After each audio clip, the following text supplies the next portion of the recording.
Батыс Қазақстан облысы Орал қаласы білім беру бөлімінің номері 45 Нұрсәт бөбекжайы 2011 жылы қазан айында облыс әкімі Үзмұхаметов Бақтықожа Салихаддинұлының қатысуымен ашылып, содан бері меңгеруші Сағынғалиева Шакиза Аманқызы басқаруымен жұмыстанып келеді.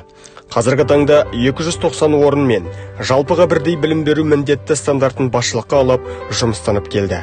Басқа бөбекжайдан ерекшелігі инклюзивтік білім беру жүйесін қалыптастыру бағытында әлеуметтік серіктестік, қалалық психологиялық дәрігерлік, педагогикалық консультация және қалалық білім беру бөлімінің әдістемелік кабинетінің қолдауымен мектепке дейінгі мекемелер жанынан инклюзивті білім беру кабинетін құру туралы 2011 жылдың 14 қарашасында номері 563 бұйрығы негізінде жұмыс жасайды. Инклюзивтік білім беру мектеп жасына дейінгі әртүрлі мұқтаждықтағы даму мүмкіндіктері шектеулі балаларды ортаға үйретуге, дамытуға ұйымдастырылған.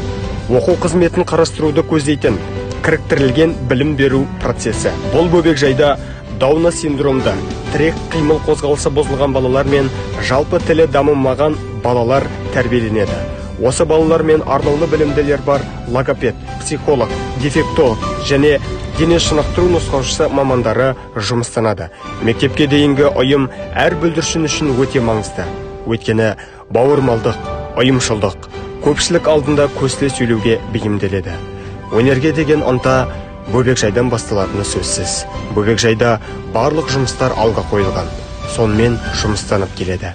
Бүлдіршіндер түрлі ертегілер, қойылымдар қойып, ән айтып, би билеп, оқу қызметтерінде жазу, сызу, сурет салу, тіл дамытуымен жұмыстанады.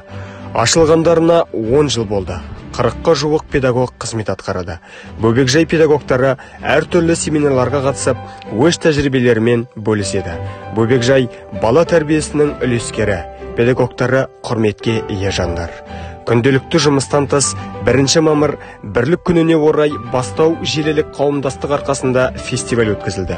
Ондағы мақсатымыз достығын нығайтып, ұлттар арасындағы мәдениетті нығайту барысында береке бастау бірлікте деп ойлайды. Балабақша барлық тәрбие мен білімнің ең алғашқы баспалдағы іспеттес. Мұндағы тәрбие мен білім балалардың табиғи мінезін, қабілетін ерте жастан дамытады. Бала болашағымыз, бала қуанышымыз. Ендеше мектепке дейінгі үздіксіз тәрбие мен біліммен қамту өздерінің басты мақсаты.